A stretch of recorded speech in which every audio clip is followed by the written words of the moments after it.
First step, yung sa left side ng equation, i-factor out yung denominator na x squared minus 4x minus 12. So, yung factor nun is x minus 6 and x plus 2. Then, sa right side naman, since subtraction, syempre kukunin mo na yung least common denominator ng dalawang denominator bago i-subtract yung numerator para sa sila ng denominator. Tapos, pag nakuha mo na yung LCD, yun yung 2 plus x and 6 minus x. Then, saka mo i-divide sa unang denominator na 6 minus x.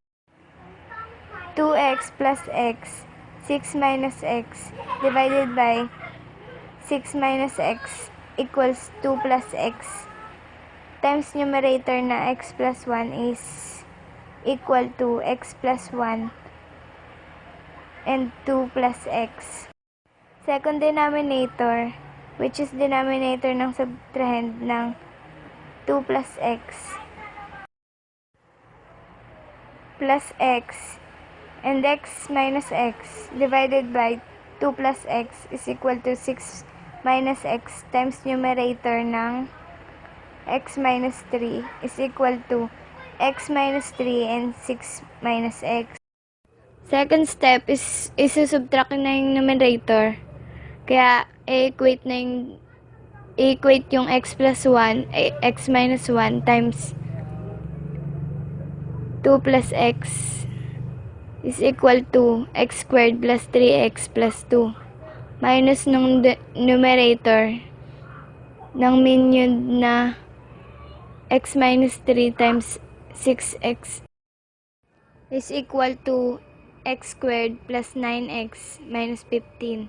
Then, yung subtraction sign ay i-distribute sa x squared